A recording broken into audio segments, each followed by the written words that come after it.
ನಮಸ್ಕಾರ ವೀಕ್ಷಕರೇ, ಶಿವಚಕ್ರವರ್ತಿ ಚಾನೆಲ್ಗೆ ಸ್ವಾಗತ. ಕೆಪಿಸಿಸಿ ಅಧ್ಯಕ್ಷರಾಗಿ ಆಯ್ಕೆಯಾಗಿರುವ ಬಿಕೆ ಹರಿಪ್ರಸಾದ್ ಅವರ ಜವಾಬ್ದಾರಿ ಹಸ್ತಾಂತರ ಕಾರ್ಯಕ್ರಮವನ್ನು ಯಶಸ್ವಿಗೊಳಿಸಲು ಜೂನ್ 21ರಂದು ಬೆಂಗಳೂರಿನ ಅರಮನೆ ಮೈದಾನದಲ್ಲಿ ನಡೆಯುವ ಪದಗ್ರಹಣ ಸಮಾರಂಭಕ್ಕೆ ಜಿಲ್ಲೆಯ ಸಾವಿರಾರು ಕಾರ್ಯಕರ್ತರು ಭಾಗವಹಿಸಬೇಕು ಎಂದು ಕೆಪಿಸಿಸಿ ಉಪಾಧ್ಯಕ್ಷ ಮುರಳೀಧರ ಹಾಲಪ್ಪ ಕರೆ ನೀಡಿದರು. ನಗರದ ಜಿಲ್ಲಾ ಕಾಂಗ್ರೆಸ್ ಕಚೇರಿಯಲ್ಲಿ ನಡೆದ ಪೂರ್ವಭಾವಿ ಸಭೆಯಲ್ಲಿ ಮಾತನಾಡಿದ ಅವರು, ಬಿಕೆ ಹರಿಪ್ರಸಾದ್ ಅವರ ನಾಯಕತ್ವ ಪಕ್ಷ ಸಂಘಟನೆಗೆ ಹೊಸ ಚೈತನ್ಯ ತುಂಬಲಿದೆ ಎಂದರು. ಮಾಜಿ ಸಚಿವ ಎಚ್ ಆಂಜನೇಯ ಮಾತನಾಡಿ, ಜಿಲ್ಲೆಯಿಂದ ಸುಮಾರು 5,000 ಕಾರ್ಯಕರ್ತರು ಸಮಾರಂಭದಲ್ಲಿ ಭಾಗವಹಿಸಲಿದ್ದು, ಪಕ್ಷದ ನಿಷ್ಠಾವಂತರಿಗೆ ಮುಂದಿನ ದಿನಗಳಲ್ಲಿ ಸೂಕ್ತ ಅವಕಾಶ ನೀಡಬೇಕು ಎಂದು ಒತ್ತಾಯಿಸಿದರು. ಸಭೆಯಲ್ಲಿ ಶಾಸಕ ಕೆಸಿ ವೀರೇಂದ್ರ ಪಪ್ಪಿ, ಮಾಜಿ ಸಂಸದ ಬಿಎನ್ ಚಂದ್ರಪ್ಪ, ಡಿಸಿಸಿ ಅಧ್ಯಕ್ಷರು ಆದ ತಾಜ್ವೀರ್ ಸೇರಿದಂತೆ ಹಲವರು ಮುಖಂಡರು ಉಪಸ್ಥಿತರಿದ್ದರು. ವರದಿ ಹರೀಶ್ ನಾಯ್ಕ್ ನಟ್ಟಿ. ಸಹಸ್ರಾರು ಮಂದಿ ಚಿತ್ರದುರ್ಗ ಜಿಲ್ಲೆಯಲ್ಲಿ ಕಾಯ್ತಾ ಇದೆ. ನಿಮ್ಮ ನಂಬಿಕೆ ಇಟ್ಟು ಭರವಸೆ ಇಟ್ಟು ಈ ಜವಾಬ್ದಾರಿ ಮುಚ್ಚುಣಿಗಳು ನಿರ್ವಹಣೆ ಮಾಡಿ ಕೊಟ್ಟಿದ್ದೀವಿ. ಒಂದು ಯಾವ ಮುಚ್ಚುಣಿಗಳು ಪ್ರೆಸೆಂಟ್ ಇದ್ದಾರೆ ತಾವು ಕೂಡ ಇವಾಗ ಹೇಳ್ಬೇಕು. ಯಾವ ಮುಚ್ಚುಣಿ ಘಟಕಗಳು ಪ್ರೆಸೆಂಟ್ ಇದೆ. SIR ಅಲ್ಲಿ ನಿಮ್ಗೆ ಇದನ್ನೆಲ್ಲ ಮೊದಲ ಮಾಡಿರಬೇಕು ಅಂತ ಹೇಳಿದ್ದೀನಿ. ನಿಮ್ಮ ಮನೆ ಬಂದೋಬಸ್ತ್ ಮಾಡ್ಕೊಳ್ಳಿ. ನಿಮ್ಮ ರಸ್ತೆ, ನಿಮ್ಮ ಊರುಗಳಲ್ಲಿ ನೀವು ಗಟ್ಟಿಯಾಗಿ ಇರಲಿಲ್ಲ ಅಂತ ಹೇಳಿದ್ರೆ ನೀವು ಯಾರು ನಾಳೆ ಲೆಕ್ಕಕ್ಕೆ ಇಡೋದಿಲ್ಲ. ನೀವೇನೋ ಪಂಚಾಯತ್ನೋ PP ಜೆಪಿ ಮೆಂಬರು ಮುಖಂಡರು ನಿಮ್ಮ ಕೈಯಲ್ಲಿ ಅಂತ ಓಟಿದಾವೆ ಅಂತ ಈಗ ಬೆಲೆ ಇದೆ. ನಿಮ್ಮ ಬೂದಲ್ಲೇ ನಿಮ್ಮ ಓಟುಗಳು ಸಿಗಲಿಲ್ಲ ಅಂತ ಹೇಳಿದ್ರೆ ನಿಮ್ಗೆ ಯಾರು ಲೆಕ್ಕಾಚಾರಕ್ಕೆ ಪರಿಗಣಿಸೋದಿಲ್ಲ. ಇದು ನಿಮಗೆ ಸರಿಯಾಗಿ ಅರ್ಥ ಆಗಿರ್ಬೇಕು. SIR ಯಾರೇ ಕೊಟ್ಟರಿರಲಿ ಅದನ್ನ ಉಲ್ಟಾ ಪಲ್ಟಾ ಮಾಡೋಂಥದ್ದನ್ನ ನಾವು ಕಂಡಿದ್ದೀವಿ. ಪರಿಸ್ಥಿತಿ ಹೇಗಿದೆ ಅಂದ್ರೆ ವೆಸ್ಟ್ ಬೆಂಗಾಲಲ್ಲಿ TMC ಶಾಸಕರು ಧೈರ್ಯವಾಗಿ ಓಪನ್ ಆಗಿ ರಸ್ತೆಗಳಲ್ಲಿ ಓಡಾಡುವಂತ ಪರಿಸ್ಥಿತಿ ಉದ್ಭವ ಆಗಿದೆ. ಇದಕ್ಕೆಲ್ಲ ಕಾರಣ SIR. ಇದನ್ನ ನಾವು ಇಂಥ ಕಾಲಘಟ್ಟದಲ್ಲಿ ಬಿಕೆ ಹರಿಪ್ರಸಾದ್ ಅವರು ಅಧಿಕಾರ ಸ್ವೀಕಾರ ಮಾಡಿ ಅದು ದೊಡ್ಡದಾದ ಜವಾಬ್ದಾರಿ. ಸ್ಥಳೀಯ ಸಂಸ್ಥೆ ಚುನಾವಣೆ ಜೊತೆಗೆ ಇನ್ನು 1.5 ವರ್ಷ ಬಿಟ್ರೆ ಪಾರ್ಲಿಮೆಂಟ್ ವಿಧಾನಸಭೆ, ಇನ್ನು 2.5-3 ವರ್ಷ ಬಿಟ್ರೆ ಲೋಕಸಭಾ ಚುನಾವಣೆ. ಎರಡೂ ಚುನಾವಣೆಗೆ ಅವ್ರ ಮೇಲೆ ದೊಡ್ಡದಾದಂತ ಜವಾಬ್ದಾರಿ AICC ಸಂಪೂರ್ಣವಾಗಿ ಭರವಸೆ ಇಟ್ಟು ಅವರಿಗೆ ಕೊಟ್ಟಿದ್ದಾರೆ. ನಮ್ಮ ಕಾಂಗ್ರೆಸ್ ಪಕ್ಷದ ಅಧ್ಯಕ್ಷರು ಇವತ್ತು 21ನೇ ತಾರೀಕು ಪದಗ್ರಹಣ ಮಾಡ್ತಾ ಇದ್ದಾರೆ. ಯಾವುದೇ ಒಂದು ವಿಷಯಕ್ಕೆ ಒಂದು ಕೌಂಟರ್ ಕೊಡಬೇಕು, ಒಂದು ಬುಲೆಟ್ ಬರಬೇಕು ಅಂತಂದ್ರೆ ನಮ್ಮ ಹರಿಪ್ರಸಾದ್ ಸಾಹೇಬರು ಅಂತವರಿಗೆ ಇವತ್ತು ನಮ್ಮ ಪಕ್ಷದ ಅಧ್ಯಕ್ಷರಾಗಿ ಪದಗ್ರಹಣ ಮಾಡ್ತಿದ್ದಾರೆ. ನಾವುಗಳೆಲ್ಲರೂ ಅದರಲ್ಲಿ ಭಾಗವಹಿಸಬೇಕಾಗಿರೋದು ನಮ್ಮ ಜವಾಬ್ದಾರಿ. ಎಲ್ಲ ಪದಾಧಿಕಾರಿಗಳು ನಾವು ಮತ್ತೊಮ್ಮೆ ಈ ಕಾರ್ಯಕ್ರಮ ಮುಗಿದ ನಂತರ ನಾವು ಜಿಲ್ಲಾ ಅಧ್ಯಕ್ಷರ ಸಮ್ಮುಖದಲ್ಲಿ ನಾವು ಸ್ವಲ್ಪ ಬ್ಲಾಕ್ ಕಾಂಗ್ರೆಸ್ ಅಧ್ಯಕ್ಷರು ನಾವೇ 6 ಜನ 8 ಜನ ಒಂದ್ ಕಡೆ ಒಂದು 10 ನಿಮಿಷ ಚರ್ಚೆ ಮಾಡುವಂಥದ್ದಿದೆ. ಅದನ್ನ ನಾವು ಚರ್ಚೆ ಮಾಡೋಣ. ನಮ್ಮ ಎಲ್ಲಾ ಸೆಲ್ನ ಪದಾಧಿಕಾರಿಗಳು ಮತ್ತು ನಮ್ಮ ಸೆಲ್ನಲ್ಲಿ ನಮ್ಮ ಬೂತ್ ಕಮಿಟಿಯ ಅಧ್ಯಕ್ಷರು ಮತ್ತು ಬೂತ್ ಕಮಿಟಿಯ ಸದಸ್ಯರು ಇಷ್ಟು ಸೇರಿದ್ರು ಕೂಡ ಸುಮ್ಮನೆ ಅಂದ್ರೆ ಒಂದು ಕ್ಷೇತ್ರದಿಂದ 2,000ಕ್ಕಿಂತ ಅಧಿಕ ಆಗ್ತೀವಿ. ಅದರಲ್ಲಿ ನಮ್ಮ ಸಂಘಟನೆಯಿಂದ ನಾವು ಎಷ್ಟು ಜನರನ್ನ ಹೊರಡಿಸಬಹುದು, ಅದಕ್ಕೆ ಬೇಕಾಗಿರುವಂತಹ ವ್ಯವಸ್ಥೆಗಳು ಏನು, ಆ ವ್ಯವಸ್ಥೆನ ಯಾವ ರೀತಿ ಮಾಡಬೇಕು ಅನ್ನೋ ಚರ್ಚೆನ ನಾವು ಮತ್ತೊಮ್ಮೆ ಈಗ ಇದು ಮುಗಿದ ನಂತರ ಮಾಡೋಣ ಅಂತ ಹೇಳ್ತಾ ಎಲ್ಲ ರೀತಿಯ ಸಹಕಾರ ನಮ್ಮದಿರುತ್ತೆ. ಯಾವುದೇ ತಾಲೂಕು ಅಧ್ಯಕ್ಷರುಗಳು ನನ್ನನ್ನು ನೇರವಾಗಿ ಭೇಟಿ ಮಾಡಬಹುದು. ನಮ್ಮ ಜಿಲ್ಲಾಧ್ಯಕ್ಷರು ಸಮ್ಮುಖದಲ್ಲಿ ನಮ್ಮನ್ನ ಭೇಟಿ ಮಾಡಬಹುದು. ಯಾವುದೇ ರೀತಿಯ ವಾಹನ ಸೌಲಭ್ಯ ಇರಲಿ, ಎಲ್ಲ ಸಹಕಾರ ನಮ್ಮಿಂದ ಇರುತ್ತೆ ಅಂತ ಎಲ್ಲರಿಗೂ. ಹಾಗೆ ಅವರು ಆರ್ಗನೈಸೇಷನ್ ಬಂದಂತವರು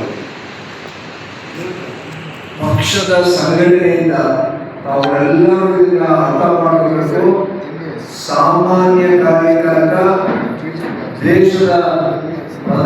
ಕಾರ್ಯದರ್ಶಿ ಆಗ್ತಾರೆ, ಒಬ್ಬ ಕಾಮನ್ ವರ್ಕರ್, ಪಾರ್ಟಿ ವರ್ಕರ್ ಇವತ್ತು ಪ್ರದೇಶ ಕಾಂಗ್ರೆಸ್ ಸಮಿತಿ ಕರ್ನಾಟಕಕ್ಕೆ ಅಧ್ಯಕ್ಷರಾಗಿ ಗದ್ದಿಗೆ ಏರ್ತಾರೆ ಅಂತ ಹೇಳಿದ್ರೆ ಇದು ಕಾಂಗ್ರೆಸ್ ಪಕ್ಷದಲ್ಲಿ ಮಾತ್ರ ಸಾಧ್ಯ. ಅತ್ಯಂತ ದೊಡ್ಡದಾದಂತಹ ಜವಾಬ್ದಾರಿ ನಾವು ಈಗ ಬರ್ತಾ ಇದ್ದಾರೆ. ಒಂದು ಗಡುವುದನ್ನೇ ಇನ್ನೇನು SIR ಪ್ರಾರಂಭ ಆಗ್ತಿದೆ, ಜನಗಣತಿ ಪ್ರಾರಂಭ ಆಗ್ತಿದೆ. ಈಗಾಗಲೇ ಎಲ್ಲರೂ ತರಬೇತಿ ಕಾರ್ಯಕ್ರಮಗಳು ನಡೆದಿದ್ದಾರೆ. ತಾವು ಎಚ್ಚರಿಕೆಯಿಂದ ಅದು ಅತ್ಯಂತ ಜವಾಬ್ದಾರಿಯುತವಾದ ಕೆಲಸ. ಈ ಕಾಲಘಟ್ಟದಲ್ಲಿ DK ಹರಿಪ್ರಸಾದ್ ಸಾಹೇಬರು ಜವಾಬ್ದಾರಿನ ತಗೊಳ್ತಾರೆ. ನಾವು ಯಾರ್ಯಾರೋ ಏನೋ ಅನ್ಕೊಂಡ್ಬಿಟ್ಟಿದ್ವಿ. ತಮಿಳುನಾಡಲ್ಲಿ ಎಷ್ಟು ಗಟ್ಟಿಯಾಗಿ ಸ್ಟ್ಯಾಂಡ್ ಇಟ್ಕೊಂಡಿದ್ರು ಸ್ಟಾಲಿನ್ ಅವರು, DMK ಮುಖ್ಯಮಂತ್ರಿಗಳು. SIR ಅಲ್ಲೂ ಪ್ರಾರಂಭ ಆಗಿ ಕೊನೆಗೆ ಎಂಥ ಪರಿಸ್ಥಿತಿ ಬಂತು, ಅವರ ಕ್ಷೇತ್ರದಲ್ಲೇ ಸ್ಟಾಲಿನ್ ಅವರ ಕ್ಷೇತ್ರದಲ್ಲಿ 62,000 ಮಾರ್ಜಿನಲ್ಲಿ ಸೋತು ಸ್ವತಃ ಮುಖ್ಯಮಂತ್ರಿಗಳು. ಇದನ್ನು ಪಕ್ಕಕ್ಕಿಟ್ರೆ ವೆಸ್ಟ್ ಬೆಂಗಾಲ್, ಪಶ್ಚಿಮ ಬಂಗಾಳದಲ್ಲಿ ದೀದಿ ಮಮತಾ ಬ್ಯಾನರ್ಜಿ ಅವರು ಅಷ್ಟು ನಾವು ಸ್ಟ್ರಾಂಗ್ ಅನ್ಕೊಂಡಿದ್ವಿ. 1,20,000 ವೋಟಲ್ಲಿ ಸೋತರು ಮಮತಾ ಬ್ಯಾನರ್ಜಿ ಅವರು. ನಾವು ಯಾರೋ ಅತಿರಥ ಮಾಡೋದು ಅಂತೇಳಿ ಕರ್ನಾಟಕದಲ್ಲಿ ನಾವು ಲೆಕ್ಕಾಚಾರದಲ್ಲಿ ಇರುವಲ್ಲ, ಮಂತ್ರಿಗಳಾಗಿರಲಿ ಶಾಸಕರಾಗಿರಲಿ, ಇವೆರಡು ಉದಾಹರಣೆಗಳು ನಮ್ಮ ಕಣ್ಣು ಮುಂದೆ ಇದೆ. ಅದು ಏನು ಅಂತಂದ್ರೆ 1,00,000 ಮಾರ್ಜಿನಲ್ಲಿ ಸೋತಿದ್ದಾರೆ ಅಂದ್ರೆ SIR ಎಂತ ಬ್ರಹ್ಮಾಸ್ತ್ರ ಅಂತ ಹೇಳಿ ಹೀಗೆ ಆಗಿರಬೇಕು. ಇದು ಬರೀ MLA ಊರಿಗೆ ಪಾರ್ಲಿಮೆಂಟಿಗೆ ಮಾತ್ರ ಸೀಮಿತ ಅಲ್ಲ. ನಾವೆಲ್ಲ ಅಧಿಕಾರದ ವಂಚಿತನಾಗಬಾರ್ದು. ಅದೇನೋ ಎಲ್ಲ ಬೋರ್ಡ್ಗಳನ್ನ ಪೆಂಡಿಂಗ್ ಇಟ್ಟಿದ್ದಾರೆ, ಯಾರ್ಯಾರು ಮಾಡ್ತಾರೆ ಅದನ್ನು ನೋಡ್ಬಿಟ್ಟು ನಾನು ಇಮಿಡಿಯೇಟ್ ಕ್ಲಿಯರ್ ಮಾಡ್ತೀನಿ. ಸರ್ಕಾರ ಮಟ್ಟದಲ್ಲಿ ಯಾವ್ಯಾವ ನಾಮಕರಣ ಅವರಿಗೆಲ್ಲ ಆದ್ಮೇಲೆ ಅದು ಮೋಸ ಮಾಡಿದ್ರೆ ಮಾಡ್ತಾರೆ, ಮೋಸ ಮಾಡಿದ್ರು ಬರ್ತಾರೆ. ನೀವು ಮುಚ್ಕೊಂಡಿದ್ರೆ ಅವನ್ನೇ ಮಾಡೋದು, ಆಯ್ತು ಹೇಳಿದ್ರೆ ಅವ್ರು ಮಾಡಲ್ಲ. ಇನ್ನು ಆಗಲ್ಲ, ನಾವು ಆಗೋದು ಬಿಡಲ್ಲ. ಅದನ್ನು ಕೂಡ 100% ನಾನು ಹೇಳಿದ್ರು.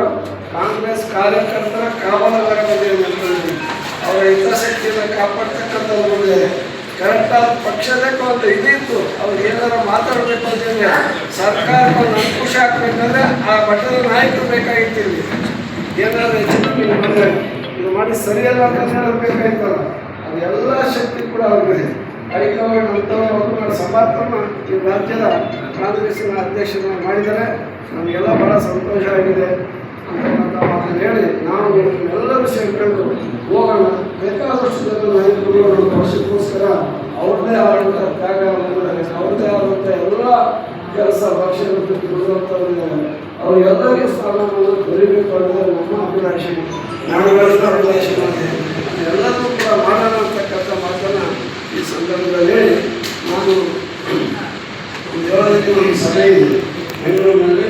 ಆ ಸಭೆಗೆ ನಾನು ಹೋಗಬೇಕಾಗಿರುತ್ತ ಮಧ್ಯದಲ್ಲಿ ಹೋಗ್ತಿದ್ವಿ, ಚಲಿಸ್ಬೇಕು ಅಂತ ಹೇಳಿ ಮತ್ತೆ ನಾಳೆ ಬರ್ತಿದ್ವಿ. ಮತ್ತೆ ನಾಳೆ ಬಂದು ನಾವು ಮೌಖಿಕತೆ ಸಭೆಯನ್ನು ಕೂಡ ಮಾಡ್ತೀವಿ. ಅದನ್ನು ಮುಗಿಸ್ಕೊಂಡು ಆಮೇಲೆ ಬೇರೆ ಬೇರೆ ಏನು ಬೇಕಿಲ್ಲ ನಮ್ಮ ಜಿಲ್ಲೆಯಿಂದ ಆಗ್ತಕ್ಕಂಥ ಮತ್ತು ನಮ್ಮ ಮುಖಂಡರು ಎಲ್ಲ ಮಾತಾಡ್ತಾರೆ. ಯಾರು ಮಾಡಬೇಕು ಅನ್ನೋದು ಅವರು ಮಟ್ಟದಲ್ಲಿ ಕೂಡ ಅವರು ಮಾತಾಡ್ತಾರೆ. ನೀವೆಲ್ಲರೂ ಕೂಡ ಸರಿಯಾಗಿದೆ, ನೀವೆಲ್ಲರೂ ಆಲೋಚನೆ ಮಾಡಬೇಕು. ಮುಂದೆ ತಕ್ಷಣವೇ ಜಿಲ್ಲಾ ಪಂಚಾಯತಿ, ತಾಲೂಕು ಪಂಚಾಯತಿ, ನಗರಸಭೆಗಳಿಗೆ, ಸ್ಥಳೀಯ ಸಂಸ್ಥೆಗಳಿಗೆ ಚುನಾವಣೆ ಬರುತ್ತೆ. ಇವಕ್ಕೆಲ್ಲರೂ ಕೂಡ ಸಜ್ಜಾಗಿ ಎರಡನೇ ಸಾಲಿನ ನಾಯಕರುಗಳ ನಾವೆಲ್ಲ ನಗರಸಭೆ ಸದಸ್ಯರಾಗಿ ಬಂದಂಥವ್ರು. ಅದೇ ರೀತಿ DK ಶಿವಕುಮಾರ್ ಜಿಲ್ಲಾ ಪಂಚಾಯತಿ ಸದಸ್ಯರಾಗಿ ಬಂದಂಥವ್ರು, DK ನಮ್ಮ ಸಿದ್ದರಾಮಯ್ಯ ತಾಲೂಕು ಪಂಚಾಯತಿ ಮೆಂಬರ್ ಆಗಿ ಬಂದಂಥವ್ರು. ಈಗ ನೀವೇನು ಒಂದೇ ಸರ್ತಿ ಖಾಲಿ ಹಾಕಿ ಖಾಲಿನ ಹಾಕಿ ಅಂದ್ಬಿಟ್ಟು ಚಿತ್ತಾದ್ರಿ ರಾಜ್ಯದ ಒಂದು ಏನಾದರೂ ಚೇರ್ಮನ್ ಮೆಂಬರ್ ಆಗಿ ನಾವು KPCC ಮೆಂಬರ್ ಆಗ್ತಂದ್ರೆ ಅವಾಸಾಸ ಪಡಬೇಕಾಯ್ತು. ಜಿಲ್ಲಾ ಕಾಂಗ್ರೆಸ್ಸಿನ ಅಧ್ಯಕ್ಷರು PCC ಮೆಂಬರ್ ಆಗಿ ನಾನು 20 ವರ್ಷ ಕೇಳ್ಕೊಂಡಿದ್ದೀನಿ. ಇದು ನಿಮ್ಮ ನೆಚ್ಚಿನ ಶಿವಚಕ್ರವರ್ತಿ ಚಾನಲ್. ಪ್ರತಿಯೊಬ್ಬರು ನಮ್ಮ ಚಾನಲನ್ನು ಸಬ್ಸ್ಕ್ರೈಬ್ ಮಾಡಿ, ಲೈಕ್ ಮಾಡಿ ಹಾಗೂ ಶೇರ್ ಮಾಡಿ. ತಾಜಾ ಸುದ್ದಿಗಳು, ಜನಪರ ವಿಚಾರಗಳು, ತನಿಖಾತ್ಮಕ ವರದಿಗಳು ಮತ್ತು ಭ್ರಷ್ಟಾಚಾರದ ವಿರುದ್ಧದ ವಿಶೇಷ ಸುದ್ದಿಗಾಗಿ ಶಿವಚಕ್ರವರ್ತಿ ಚಾನೆಲ್ ವೀಕ್ಷಿಸುತ್ತೀರಿ. ಸತ್ಯದ ಪರ ಧ್ವನಿ ಶಿವಚಕ್ರವರ್ತಿ ಚಾನೆಲ್.